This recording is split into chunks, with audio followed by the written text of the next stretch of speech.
Hello, everybody. Welcome into Sports by GSMC Podcast Network. I am your host, Jeremy Lapidus. Today is Wednesday, November 13th. We have a big show for you today. We've got lots of news coming out of the NFL with quarterback situations, whether that be in Indy, New York, Las Vegas, Jacksonville, and more. We'll talk about all of that. We'll also get into some NBA power rankings. It's been 1 week since our last version. We'll get into the updated NBA power rankings, as well as some college football talk. The new college football playoff poll came out last night. We'll talk about Big Ten domination, Boise State out of the top 12, what that means for the rest of the college football world as we look forward to it with just a couple of games left for most teams, as well as if noon kickoffs are good. But we'll get into all of that in just 1 second. Before we do, remember, if you would like to be an even bigger part of the show than you already are, all you need to do is go to gsmcpodcast.net.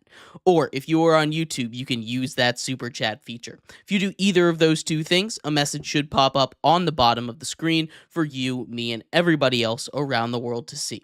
If you do have a burning question about sports, anything at all that you would like to ask, go ahead and throw that in the comments, throw it in the chat. I will get to it as soon as I possibly can. I appreciate everybody so much for sticking around, talking some sports with me here on a beautiful Wednesday, November 13th. But like I was saying, in this segment, we are going to start off our show with the biggest news coming out of the NFL, and something that I've been ragging on the Colts for basically the entire week on. Anthony Richardson is back as the starter just a couple of days after they officially announced that Joe Flacco would be the starter for the third straight game in Indy. They have changed their mind, gone back, and have Anthony Richardson now as the starter. Now, my feelings on this have not been very silent. I have been very loud about the fact that I think this is definitely the right move for this franchise, not just for right now, but for the future as well. Breaking it down a little bit further than we have in the past, we just simply have not seen that same kind of Joe Flacco that was out there in the Jacksonville game that they lost and in relief for the game where Anthony Richardson was hurt. You understand making the move, and at the time, I understood making the move to Joe Flacco from Anthony Richardson, but it comes to a point where after 2 weeks of awful football from Joe Flacco, to a point where it doesn't make any sense. Again, there wasn't any reason why Joe Flacco should still be the starter, even though on Monday they said he was going to be. This is finally the right move made by the Colts. I don't know what kind of conversation it took for it to get through their heads that Anthony Richardson was going to be the starter, but they finally made the right move. Is this going to improve the Colts' chances of winning this week? Probably not, honestly. If I'm being completely honest with you, I don't think this changes the outlook for the Colts all that much right now. What this does do is it allows him to get a body of work that he has been missing. Again, that is the biggest thing that I've been ragging on. You have a project quarterback in Anthony Richardson.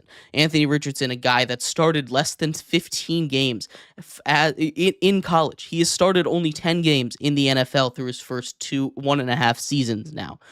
If you keeping him off the field, he's never going to develop. You're never going to see if he's a guy that you can successfully make into a franchise quarterback. This is at least going to help answer their questions. He's going to get to about 16 games, 17 games, so you'll see a full season of work of Anthony Richardson at the end of this year. That is assuming he stays healthy. There are a lot of things that he needs to work on. There's no doubt about it. But when you're characterizing him, he got hurt a couple games into his rookie season, so I'm still looking at this year like it's his rookie year. He got benched. If you compare his numbers to some of the other rookie quarterbacks, he is about on par. He isn't very accurate. That always has been his issues. But what he does deliver that is almost at an almost impossible level is these big chunk plays. He'll go 5 for 15, but he'll also have 200 yards on those 5 completions, right? This is a guy that's going to provide an extra spark to your offense. Sure, he'll make some rough decisions, but maybe some time on the bench helped him out. I'm not sure how much it did. This is a guy that I hope learned his lesson a little bit. I hope learned from whatever mistakes the Colts decided he had made that were benched, that were worthy enough for him to get benched. I think this is definitely the best move, and it's the best move that the Colts have made really all season long. To be completely honest, this is a team in the Colts that came in with kind of dark horse wild card ambitions. They, if you remember, were one game out from the wild card last year, or I guess the playoffs last year, losing to the Houston Texans in the final week of the season, where if they had won that game, they would have gotten into the playoffs. Obviously, when you're that close, you can taste it. You kind of want results. You want improvement. But with a quarterback that's essentially on his rookie season, you have to give him time. And I think the Colts forgot that it was the rookie season. It was the equivalent of a rookie season for Anthony Richardson. And hopefully they've learned their lesson. Hopefully they'll be able to be patient with him, because otherwise they're going to be stuck in a revolving door and he's never going to develop. My big question for the Colts now is, how big of a leash does Anthony Richardson get? Because this is, of course, now his second, and they've said that he's going to be the quarterback for the rest of the season. I'm curious how long that leash actually is. What if he goes up and he stinks it up in the next 3 weeks? Is it going to be back to Joe Flacco, or are they just going to ride it out? I hope they ride this out. I really hope they do. And I hope for Anthony Richardson's sake that he figures it out at the NFL level, because I'm not the only one that can look and see it, the incredible things that he has been able to show us on the football field at an inconsistent amount of time, that he, if he can find a way to put it together, will be a very special player in the NFL. This is not something that he is this close to getting. He's still got a little bit of a wide gap to go, but the only way that he's going to get there, especially with the things that are wrong with him especially, are getting reps in the actual games. And the Colts have finally come around to that, and that's what we've been waiting on. They finally made a good decision. Congratulations to the Colts. There were a bunch of other quarterback news that came out today as well. Or earlier this week. Daniel Jones potentially played his last game as a Giant. A starter was named in Las Vegas. Injury news in Jacksonville. We're going to break down all of the other quarterback news coming up in just 1 second. So stick around for that. We'll be right back here on Sports by GSMC Podcast Network. I feel like I'm losing my mind. Is everybody in the world blind? Please, Lord, give me a sign, a sign. I feel like I'm losing my mind. Is everybody in the world blind? Please, Lord, give me a sign, a sign. I wanna be the greatest. Everybody on their face shit. I look around and feel like everybody is the fakest. I make this every day and I'm impatient, hoping one day I blow up from the basement. Statement, the top is so vacant. I don't hear shit that I think is amazing. Waiting for my day when I'm playing sold out shows where 1,000 faces. Hey, give me that crown, get in my way and to be put down. It ain't your place, all this my town. If I want that shit, then I'll get it right now. I'm losing it, the news it fits. I'm losing shit, a stupid myth. You choose to live or choose to dip. You choose to fight or lose your grip and lose a gift. I feel like I'm losing my mind. Is everybody in the world blind? Please, Lord, give me a sign, a sign. I feel like I'm losing my mind. Is everybody in the world blind? Welcome back to Sports by GSMC Podcast Network. I am your host, Jeremy Lapidus. Today is Wednesday, November 13th. If you are just tuning in, we just went over the Colts and how they have officially announced that Anthony Richardson will be the starter for the rest of the season. I'm curious if that's an actual statement, because they've said very similar things about both Joe Flacco and Anthony Richardson all season long. Not sure how long his leash is, but I'm glad they finally put the young quarterback back out there. There is a lot of other quarterback news to get through, though. We have news in New York, in Jacksonville, in Vegas about these quarterback situations that haven't really worked out the way that they expected them to. But before we get into that, remember, if you would like to be an even bigger part of the show than you already are, all you need to do is go to gsmcpodcast.net. Or if you are on YouTube, you can use that super chat feature. If you do either of those two things, a message should pop up on the bottom of the screen for you, me, and everybody else around the world to see.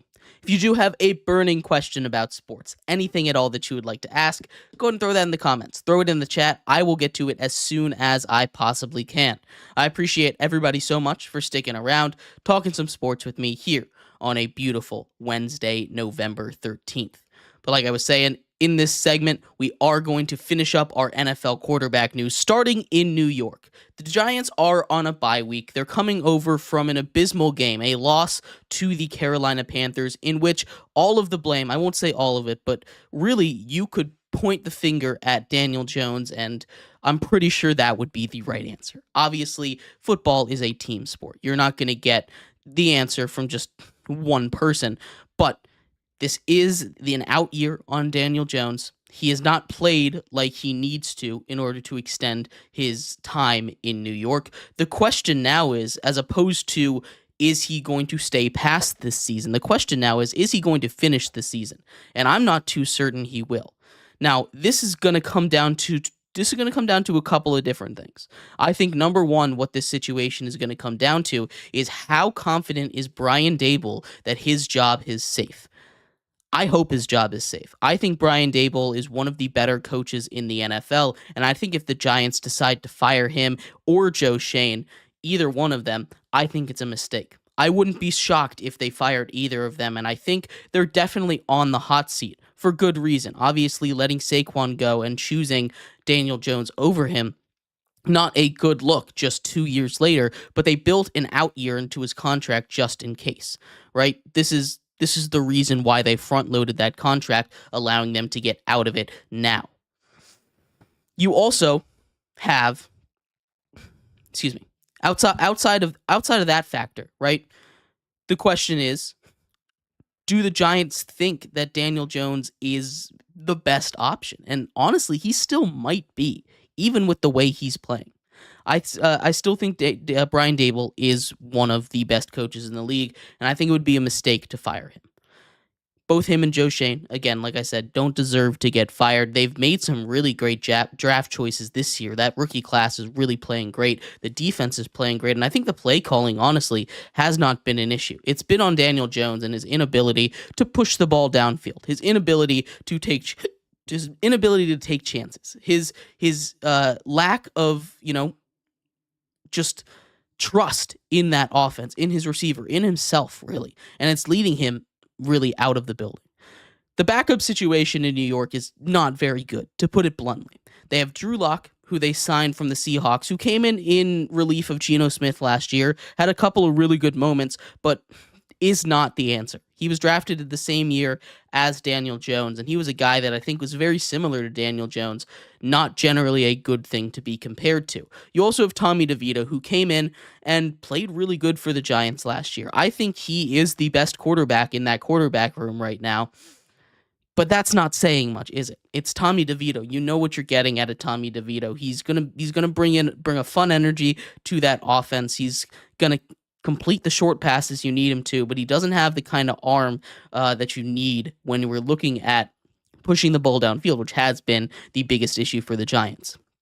Seems as if they are going to make the switch. It's going to be to Drew Lock. And when you take a step back from a second and forget that, and forget the performance of Daniel Jones, which has been awful.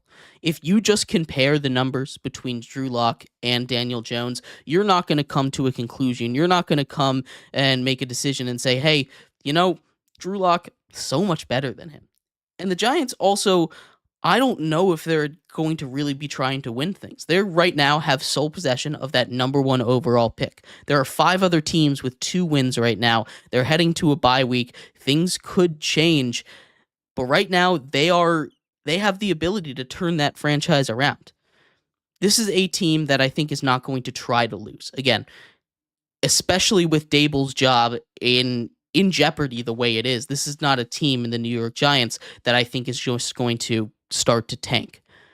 But this is certainly a team that I think has the ability to try and tank, and it's not going to be a super obvious thing either. They switch quarterbacks. No one's going to be like, yes, Daniel Jones is gone. Now they're going to lose games. People might think they're better. I don't think they'll be any worse or any better without Daniel Jones in that quarterback position, but I do understand why you might want to get him out of there. Sounds like all reports are he's not going to start and Drew Lock is. I just don't think this makes the Giants any better. In fact, I think it makes them even worse.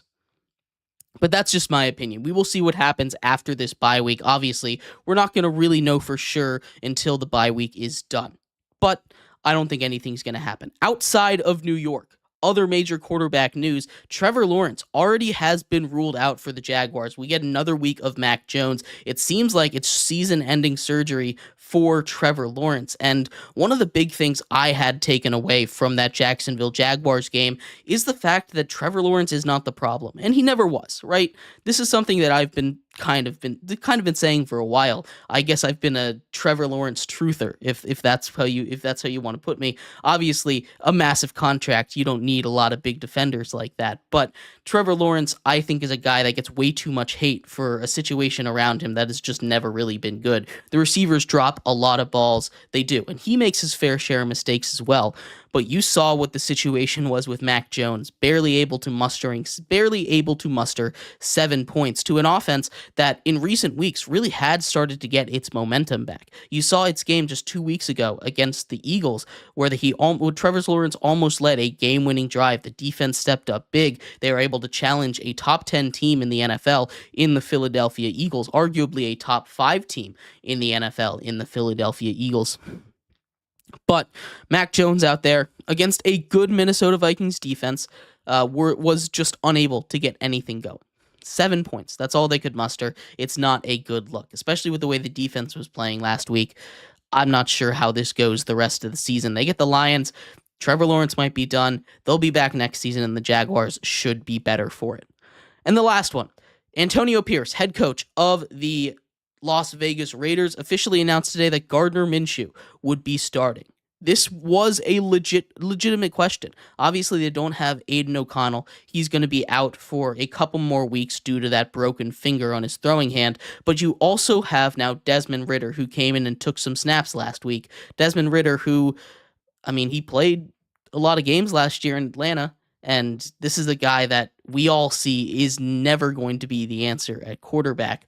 Maybe he's a guy that can develop, came out of Cincinnati, was the quarterback of that team that made it to the 4-team college football playoff, was undefeated. Not really working in the NFL for Desmond Ridder. Not necessarily his fault, not necessarily all on him. Hasn't always been in the best situations. But in Atlanta, he had his shot. He did okay. He led them to, 7-9 record, which sounds about right for the Arthur Smith-led Atlanta Falcons. It's not enough for Antonio Pierce and the Raiders. Antonio Pierce needs a big turnaround to save his job, and if you're going to take a gamble, you got to go with the gambling man, and that is going to fit the description a little bit more of a Gardner Minshew, who will have his ups and downs. But as we've seen in his past, when he's called upon every once in a while, he'll just turn into a superhero and be able to, take your teams to much better than you expected them to. He did that with the Colts last year. He did that with the Jags when he was with them. He didn't play too much for the Eagles, but when he was with the Eagles, he showed up in relief a couple times, played good football. He's generally played good everywhere he's gone. This is the worst that he's ever played his whole career, but he's a guy that I think definitely adds the most upside for this team. So I think that's the right move. But let me know what you think. I'd love to hear your thoughts on all of these quarterback moves. We're going to take a quick break here. When we come back, we turn our attention to the NBA. NBA Power Rankings coming up in just 1 second here on Sports by GSMC Podcast Network. Looking for your daily fix of sports talk without having to pay for it? GSMC Network is available on YouTube. Just search GSMC Sports Network. Get your fix of daily sports talk shows on YouTube, absolutely free. NFL, college football, NBA, MLB, MMA, UFC, fantasy football, and so much more. GSMC Sports Network has shows running all day long, with new sports shows starting every 2 hours. Just like on your favorite cable sports channel, except GSMC Sports Network is absolutely free. Just search GSMC Sports Network on YouTube to catch one of your new favorite shows, like the GSMC College Football Podcast, Chip Shot Football Podcast, Hoops and Heels Women's Sports Podcast, GSMC Basketball Podcast, and so many more. Check it out for yourself. GSMC Sports Network, now available on YouTube absolutely free. Search GSMC Sports Network on YouTube right now.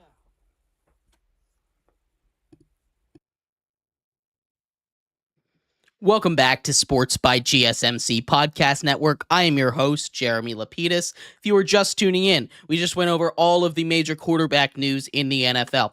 Anthony Richardson, the starter in Indianapolis. Daniel Jones might be out as the starter in New York. Starter in Las Vegas is Gardner Minshew, and Trevor Lawrence might be done for the season. All of that earlier on in the show. In this segment, we turn our attention to the NBA. We have hot off the presses a third week of the NBA, our third week of NBA Power Rankings coming up in just 1 second. But before we do, remember, if you would like to be an even bigger part of the show than you already are, all you need to do is go to gsmcpodcast.net. Or if you are on YouTube, you can use that super chat feature.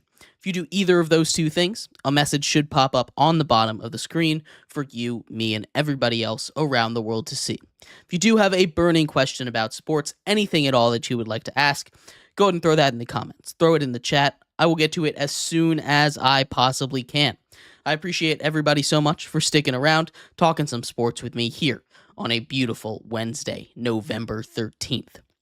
But like I was saying, getting into the NBA Power Rankings here, it's been a wild time in the NBA, honestly, but we are here to do a power rankings for them. Starting off at number 30, we have the Utah Jazz. The Utah Jazz have just been the worst team in the NBA. They get a couple of big wins against some not very good teams. This is just by far the worst team in the NBA. There's a bunch of really bad teams in the NBA, as there always are, but I think this Utah Jazz team does take the cake. Welcome in, Jay. Glad to have you here. At number 29, we have the Toronto Raptors. They're a team that I think could be really good. You've got a couple of guys that are really stepping up that are in conversation for for most improved player award at the end of the season. Guys like RJ Barrett, I've been super impressed with. They're dealing with their fair share of injuries, so for now they're sitting at the bottom of the league, but this is a team that has some promise, especially if they can get a high draft pick at the end of this year. If they can get a guy like Cooper Flagg, this is a team that they could take a huge jump. Filled with young talent are the Raptors. 28, go to the Portland Trail Blazers. They just had a team meeting, which is never good to have. Just a couple of games into the season, about 10 games in. It's never good to have a meeting already where your coach calls you out like he did, but seems to have worked. The Portland Trail Blazers got the message. They came out with a big win. Again, a very young team. They're not expected to do much this season, but they have some young talent that's starting to develop, and if they can continue to get that going, this is a Blazers team that could be good in a couple of years. I sound like a broken record here, but this is the Washington Wizards. The same things I just said about all those other teams could be said about the Washington Wizards. I love this young talent on the Wizards team. You have three rookies coming out that have absolutely dominated. Alex Sarr, Bub Carrington, Keyshawn George. All of them have come out and played really, really good. And then, of course, you have a second-year player in Bilal Coulibaly. That is an insane young core that the Washington Wizards are starting to develop. And you can see a little bit of that positive energy that is coming out there that you can see a little bit of future in Washington. They haven't had good basketball here in a very, very long time. The Wizards are at number 27. 26 goes to the Bucks, and this team is the most disappointing team in the NBA by a very, very large margin. The Bucks continue to just fail to win games. They don't have any sort of defense. Damian Lillard is going to be out for a little bit. Giannis continues to play incredible basketball. Damian Lillard, when he's in there, has stepped up, had his fair share of 40, 50-point games out there, but it's clearly not enough. Something is wrong with this Milwaukee Bucks team, and I think they need to fire their coaching staff. Doc Rivers never was the answer. From the second he got there in the middle of last season, this Bucks team took a very sharp downward turn. They bring in Darvin Ham in the offseason. Those two together, not the answer. Giannis apparently wants out. They need to move on. They need to find an answer real quick, because if they trade Giannis, this team is probably the worst team in the league, if I'm being completely honest with you. 25 goes to the Sixers. There's been some bright spots on this team. We got the debut of Joel Embiid yesterday. He did not look very good, but we got to see him and Paul George on the court together. Jared McCain playing really good basketball in his last 3, hitting at least 4 threes, and all of them over 20 points in them. He's starting to develop nicely, like we saw at Duke when he was on. This is a Philadelphia Sixers team this is a Sixers team that's starting to find its stride, I think, and they're going to be better than this ranking. They're about to make a big jump, I can feel, but they just had to get that playing time together with Joel Embiid. Now that he's made his debut, this team can probably go a very, very long way in the East. At 24, it's the Pistons. I've been so impressed with this Pistons team. Cade Cunningham coming up huge. They are coming off of that big win in Miami, where Eric Spoelstra, one of the best coaches of all time, just made a head-scratching mistake, something that he never does, handed them a win in overtime. But Detroit coming out there playing really good ball against a Heat team that, granted, was without Jimmy Butler, but still, you get Durant back. The way that Cade Cunningham is playing, this is a team that, well, it showed a couple of flashes last season, even amidst its absolutely embarrassing runs. It's starting to show that it can develop into something that might be successful in the city of Detroit. They're here to 24. 23 goes to the Nets. I'm not so optimistic on this Nets team, but they are the most put together bad team, I think. They're a team that, when I take a look at their roster, they're very fun. Obviously, you got Cam Jordan over there. He's just gonna give you buckets. Dennis Schroeder will give you some buckets every once in a while, and Ben Simmons getting some minutes. He's doing Ben Simmons thing. The Brooklyn Nets, not a very notable team, but they're going to find a way to win a couple more games than you expect. The Bulls at 22, Kobe White is awesome. And that's about where the positives end for this team. They have a couple of guys that I think should be on the trade block. Vucevic, one of them. I don't know what they're going to do. The Bulls generally have not been willing to sell, but I think they're starting to learn their lesson. I'm not sure. They've come way back down to earth from where they started earlier on in the season. The Bulls are at 22. 21 goes to the Pelicans, and this is more of a ranking due to their injuries. Obviously, Zion goes down. You lose Jose Alvarado. You still have a lot of really good pieces. I really do think that this is a team that, when healthy, can make some noise in a very competitive West, but they're injured. They can't stay healthy for some reason, and it really sucks, because I just want to see a full season of good Zion basketball, and I don't think it's ever going to happen. 20, it's the Hornets. LaMelo Ball out there playing great basketball. You have a Hornets team that's really made some strides. All of its young talent, I think, has taken a huge step up. I'm not sure how long it's going to last, but for now, when they're healthy, this is a team that is just outside of that play-in rank. That's probably where they're going to end up, in the play-ins, and maybe they can find a way to get into the playoffs, but this is just a fun team to watch. That's why they're a little higher on the rankings than everybody else. 19 goes to the San Antonio Spurs. This is a team that, again, you have a lot of young talent, and I think they're starting to develop, but they're still missing that big piece, right? You have Wemby. He's going to be the guy you're building around. Chris Paul has helped this offense out a lot. Jeremy Sochan has taken a big step up. It hurts that Coach Popovich left due to a stroke. He's supposed to make a full recovery. They should be better soon. Should be. And I think I pulled the trigger a little early on this team. I thought they might find a way to make it to the playoffs in a very crowded, very talented Western Conference. They're not quite there yet, but you can see the vision with this team. Every time they step on a court, they're just not quite at that kind of consistency that you need out of a Spurs team. The Hawks are at 18. Dyson Daniels is playing really good basketball, along with Jalen Johnson, Trae Young, who missed his last game, but they just came out and they beat the Celtics. This is a Hawks team that can beat anybody on any given night. They just beat the Celtics without Trae Young. Again, that is insane. The Celtics are a very, very talented basketball team, and the Hawks are a dangerous one if they can get everything to click the way that it has. When they're on, they're an unstoppable offensive machine. The defense, I don't quite trust as much, but the Hawks here at 18, I think it's a good spot for them. 17 goes to the Sacramento Kings. They're a team that I'm waiting to get hot. They're a team that, has been struggling a little bit from the three-point line. That was their bread and butter last season. You're kind of seeing a lot of that mid-range, which is what you expected when they bring in DeMar DeRozan. There's some good, there's some bad, not a lot of ugly, but this team is kind of exactly where you expected them to be at the beginning of the season. 16, we have the Miami Heat. How about Tyler Hero? He's really, really stepped up. He's playing all-star caliber basketball. He's keeping this Heat team alive early in the season, something that usually they're not doing. Bam Adebayo's playing good ball as well. You have Jimmy Butler doing Jimmy Butler things. This is a Miami Heat team that's you always need to keep on the radar because the Heat are, again, a very talented basketball team. Some head-scratching moves that were made last night, but that's not something to expect out of this Heat team.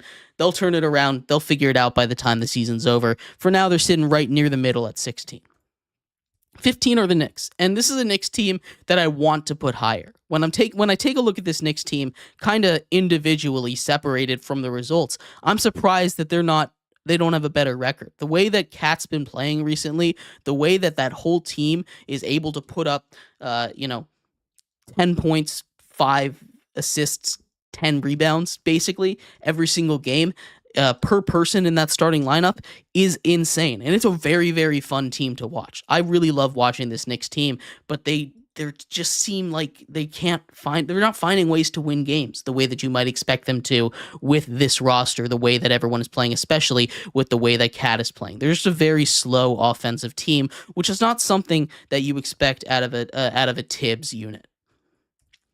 The Orlando Magic at 14, they're starting to figure something out. They've won 3 straight games now without Paolo Banchero. They started off as one of the hottest teams in the NBA. They really struggled when Banchero went down, but they're starting to figure it out. Franz Wagner having some really good games. You have a couple of guys stepping up that have needed to. Maybe they're getting some of their basketball groove back. Again, 3 straight games, not just 3 straight wins, but 3 straight blowouts for them. Maybe they can hold on. Maybe they can hold out until Banchero comes back. But that team is much different with and without Paolo in the lineup. 13 goes to the Los Angeles Clippers. This is a team that I want to believe in. Honestly, they keep putting up fights against just about everyone, but they can't close out a lot of these games. James Harden playing some really good basketball. Zubac again playing. I'm really falling in love with the way that he plays basketball as a big man. The Los Angeles Clippers are doing so much better than I expected them to. I thought they would be at the bottom of the league. Instead, they're sitting somewhere in the middle. Still, this is a huge improvement from where I thought they were going to be at the beginning of the season. 12 is the Pacers. We were waiting on the Tyrese Halliburton resurgence. It happened, but it's not just him. You got everybody else in that room really, really stepping up. Siakam stepped up. Everyone in that Pacers locker room has taken a huge step forward, and I think it really shows when they go up against teams like the Knicks and are able to come out with big victories, beat the Celtics earlier on in the season, hand them their first loss. This is a Pacers team that shows why they made it to the Eastern Conference Finals last year. They started a little bit slow, but they're starting to find their footing. 11 goes to the Mavs. We saw them play a tight game against the Golden State Warriors last night in Klay's return to Golden State. This team is awesome. I really love this basketball team. Luka continues to do Luka things. Kyrie can just drop 45 on you at any random point, and he has just you know how Kyrie plays. He's got insane handles, and then you add in the shooting of Klay Thompson. When he's on, he adds a whole nother level of spacing to that team that they just didn't have last year. It's a better team than last year, a team that made the finals, and they're going to be very dangerous come playoff time. 10 goes to the Lakers. LeBron James continues to play like a top 10 player 22 years into his career. He's 40 now, and he's still doing that. That is insane to me. I'm left speechless by what he's able to do. This is a Lakers team that, again, is just leaps and bounds better than they were last year. I think a lot of that has to do with the coaching staff. The Lakers kind of started off hotter than they are now, but still, this is a very, very good Lakers squad, just filled with a little bit of older players. So they're not going to be able to do that every single day in and day out. 9 goes to the Timberwolves, and the biggest thing with them is Anthony Edwards is shooting threes. Like, he just learned how to shoot a three like that, which is incredibly impressive from a guy that already was one of the more skilled athletes in the NBA. You add his spacing to this game, it really is going to help them, and I think that was their biggest issue. He's a guy that puts up a lot of shots, but he wasn't the most efficient player. If he can continue to be as efficient as he has been, this is a team that will be more trouble than it was last year in the playoffs. The Rockets at 8, and they have just been fantastic. Another blowout win last night, granted, against the Wizards, but all of their young talent is really showing, really stepping up. This is a Rockets team that gave the Warriors a run for their money at the playoffs last season down the stretch. They're showing that wasn't a fluke. This is a really good Rockets team, and I'm not convinced that they're going to be able to keep playing at this level all season long. But this is a Rockets team that they're not in that top tier, but they're definitely in that second or third tier of NBA teams where, you look at them and you're a little bit scared. Your boots start to shake just a tiny bit. 7 go to the Nuggets, and this is a team that I think is it's not that good, but you have Jokic. You have the best player in the world, and honestly, it's not even that close. Jokic is by far the best player in the world. He's doing this with more injuries on his team to some of his better players. Russell Westbrook starting to play some solid basketball games. They lose Aaron Gordon. Not good. But the Denver Nuggets, as long as they have Nikola Jokic, will be a top 10 team in basketball. The Grizzlies at 6. I love this Grizzlies team. This is probably my favorite team this year. Zach Edey's addition has gone really well. The depth that they've been able to build, along with Ja's re-emergence, I'll say, as a superstar in the NBA, this team is loaded, it's stacked, and they're going to be a problem come playoff time. The Suns at 5, that Kevin Durant injury really, really sucks because he was playing MVP level basketball, but they'll still be fine without him. You have Bradley Beal and Devin Booker. This is a team that I'm not worried about. They're a top 5 team in the NBA, and I really think there's a pretty stark difference between 5 and 6 right now. 4 goes to the Thunder. This team I'm a little concerned about. Obviously, they are one of the most talented teams. They have all of the assets, but they don't have their big men. Both Chet and both of their big men went down. Chet went down for I think 6 weeks is what it was.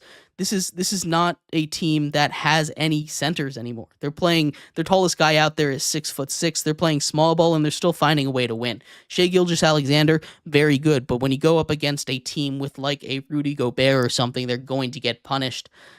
This is a team that I can't believe how good they still are, despite all the injuries that they're going through. Celtics at 3.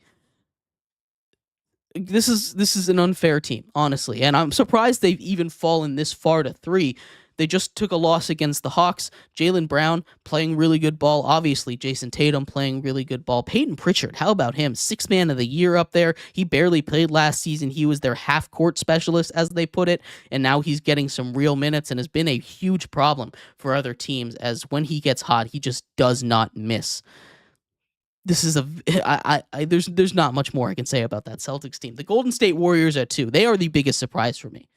I was ready to call it quits on the Warriors. I was ready to say that they were done, but they go out there and Steph Curry, whatever he caught in France, whatever he caught in the last couple games of the Olympics, he has brought that back to the States, and he has been a menace. He is unguardable at his age. It is insane what he's doing on the basketball court. Steph Curry single-handedly bringing the Golden State Warriors back to the number 2 spot. And number 1 goes to the Cavs. When you're 12-0, undefeated, chasing records right now, halfway to the biggest win streak to start a season ever, this is a Cavs team that does not look like it's slowing down at all. You have 4 big stars, which is crazy because, outside of Donovan Mitchell last year, the rest of that big four was still there. They just weren't, showing as they weren't competing or playing as good as they are now. The big improvements from Evan Mobley, big improvements from Jared Allen, big improvements from Darius Garland have really, really stepped up, and this Cleveland Cavaliers seems untouchable right now. The bench unit playing really good. This is a very, very deep team as well, and that's why they're still undefeated through 12 games. Cleveland Cavaliers are at number 1. But let me know what you think. Love to hear your thoughts on the NBA Power Rankings. We're going to take a quick break here. When we come back, we turn our attention to college football. The college football playoff poll came out last night. We'll talk about all of those 25 teams, my big takeaways from it, and where we stand with just a couple of games to go here in the regular season of college football. We'll be right back here on Sports by GSMC Podcast Network.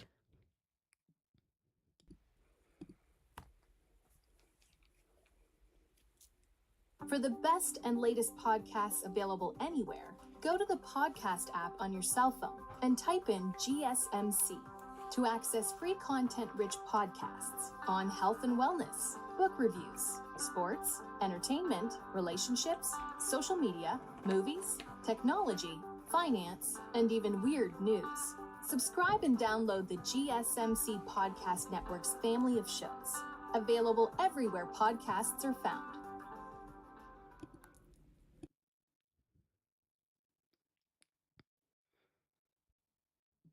Welcome back to Sports by GSMC Podcast Network. I'm your host, Jeremy Lapidus. Today is Wednesday, November 13th. If you were just tuning in, we just went over the NBA Power Rankings.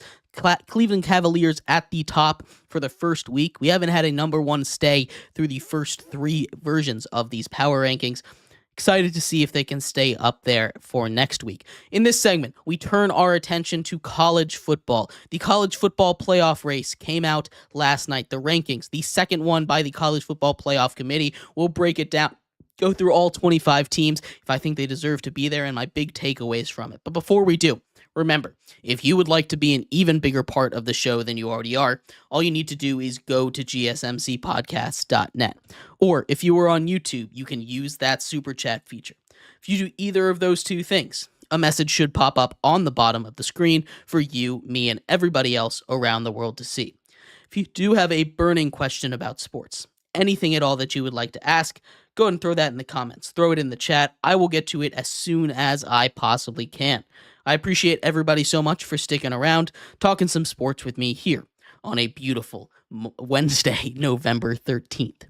But like I was saying, in this segment, we are going to get into the college football playoff poll. Again, the second week for the college football playoff poll to come out. Once again, Oregon out the top. Do not have an issue with that. Where I've seen people have their first issue is with Texas at 3. And I don't necessarily have an issue with Texas at 3. I understand their issues with it. They take a look at the teams behind them, Penn State, Indiana, BYU, Tennessee, and you say, why is Texas ahead of them? The reason is Texas passes the eye test better than just about any other team in the country. I love Texas at 3, honestly, and I think there is a clear top 3 in the nation. I think they got the top 3 right. The question that I start to have is with Penn State. Their signature wins are Illinois, Nebraska, right? You have those same signature wins with Indiana, but Indiana is ranked behind them. Indiana undefeated. I know that Penn State has a loss. It is to Ohio State. That's the kind of team that you take a look at and you say, I don't know why they're above Indiana, to be completely honest with you. That's where I have my first issue. I think Indiana should be at 4, BYU at 5. I've also been a lot lower on Penn State than basically everybody else all season long. When we talk about these rankings, again, I understand. I think Penn State should be in. But we talk about these teams, I think Penn State should be a little bit lower. The way that Tennessee is playing, I don't know, maybe they should be above them, maybe not. I think that's about where I draw the line. I'd put Penn State at 6-ish, maybe 7. The other question that people had is with Notre Dame. Obviously, Notre Dame has that brutal loss. They have that brutal loss to Northern Illinois. Not a good look, but ever since then, they've been playing some of the best football in the entire nation. They've got quality wins against Louisville, quality wins against a Navy team that at the time was undefeated. I like Notre Dame at 8. Miami behind them. Sure, I guess. Miami takes a loss to a Georgia Tech team, but but Miami and Georgia both ranked in the top 5 last week, both take a loss. Georgia now fall into 12th, which has pushed them out of the college football playoffs. And that's another thing that I see people have issues with. Obviously, you see in the top 5, 4 teams from the Big Ten. And we always knew there was going to be 2 conferences that were better. But everyone thought, I thought too, that the SEC was going to be the better of the 2 conferences. Clearly, it's looked like it's been the Big Ten right now. Now, the SEC has kind of cannibalized each other, which has made this chaos situation possible, where we see Georgia on the outside looking in.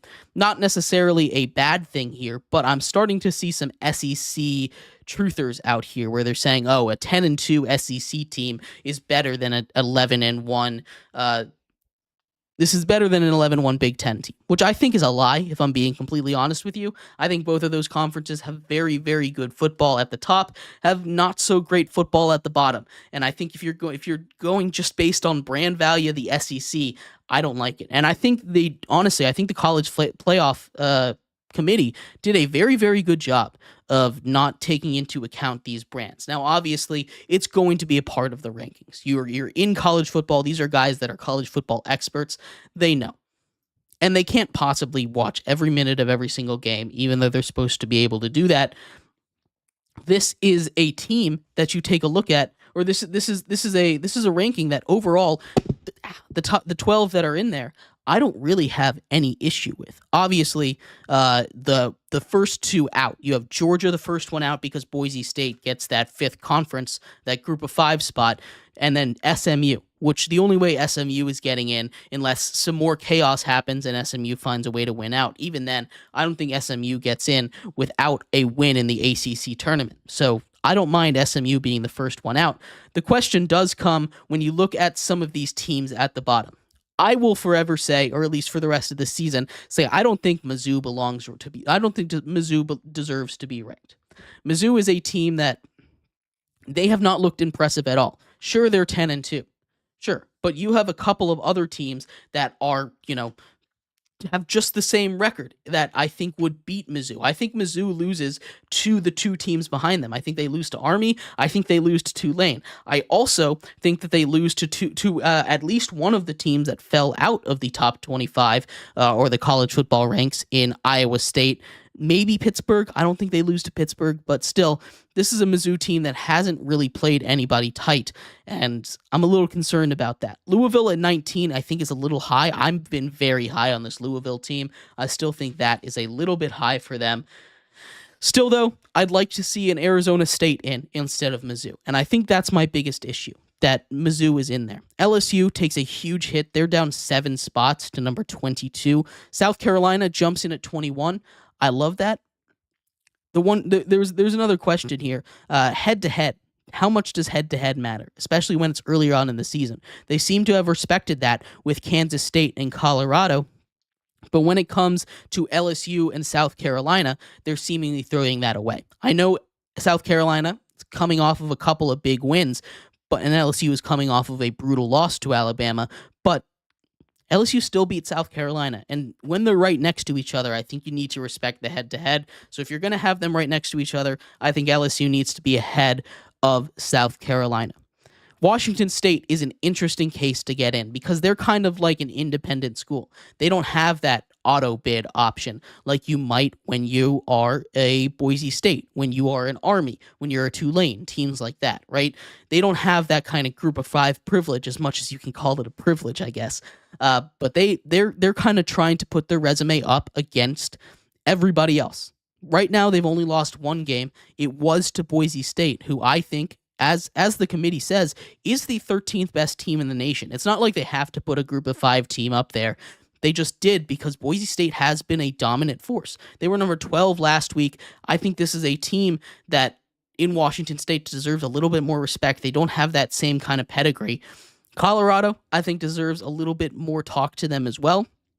But But when we take a look at it, I don't have too many problems with this list. I thought the committee did a very good job this week, a much better job than last week overall. And of course, as we get closer, the picture is going to be more and more clear of who's going to get in, but it's going to be very, very messy at the bottom. There's going to be a big name that is this close to making it in that just doesn't because they have some weird tie-breaking loss. It's going to be very tough to squeeze 5 SEC teams in there. It's going to be very tough to squeeze every single one of those big brands.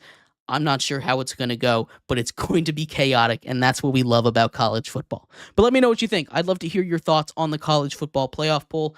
I thought, honestly, they did a really good job. But let me know what you think. We're going to take a quick break here. When we come back, we'll finish up our show talking a little more college football. Some controversy this week having to do with the 12 o'clock time slot. We'll talk about that and more coming up next here on Sports by GSMC Podcast Network.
Welcome back to Sports by GSMC Podcast Network. I'm your host, Jeremy Lapidus. If you were just tuning in, we just went over the college football playoff rankings. The committee came out with their second list of the season. Honestly, I thought they did a very, very good job. In this segment, we finish up our show talking a little bit more college football. Some controversy has broken out surrounding the 12 o'clock hour, especially Ohio State fans, where they've played 6 straight games in the 12 o'clock hour, a couple of big games, none bigger than this one, a top 5 matchup this week between them and Indiana in Bloomington. We'll talk about that, whether or not it's a good thing for the sport. But before we do, remember, if you would like to be an even bigger part of the show than you already are, all you need to do is go to gsmcpodcast.net. Or if you are on YouTube, you can use that super chat feature. If you do either of those two things, a message should pop up on the bottom of the screen for you, me, and everybody else around the world to see. If you do have a burning question about sports, anything at all that you would like to ask, go and throw that in the comments. Throw it in the chat. I will get to it as soon as I possibly can. I appreciate everybody so much for sticking around, talking some sports with me here on a beautiful Wednesday, November 13th. But like I was saying, in this segment, we are going to get into our last topic of the show.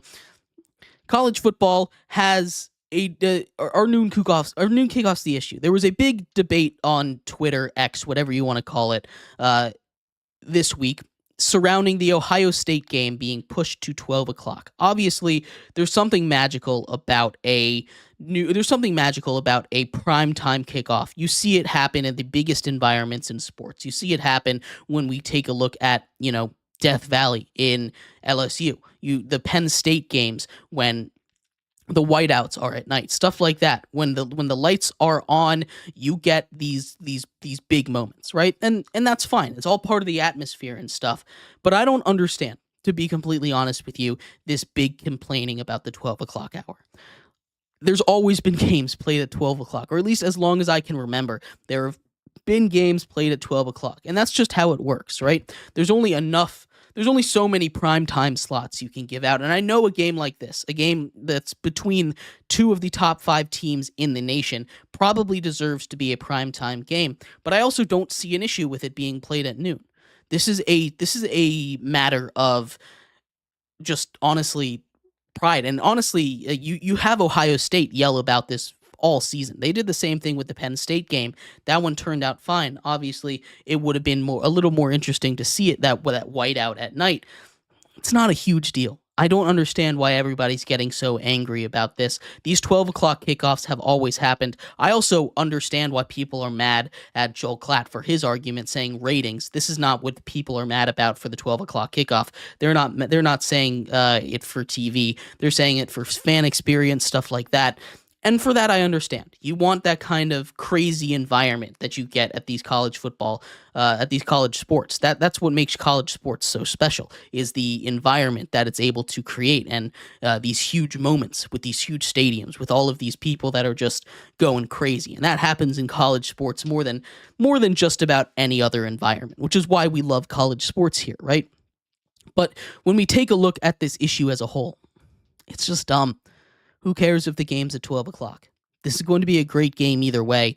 And honestly, I think Ohio State fans are just getting their egos a little bit inflated by this. So that's really what it comes down to. I don't think this is a big deal at all.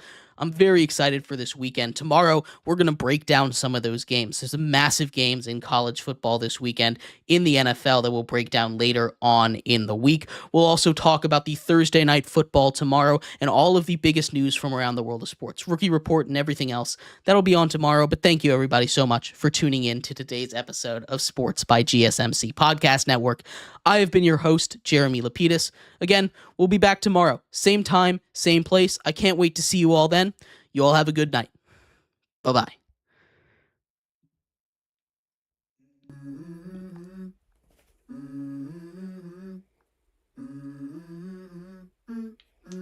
Let's go.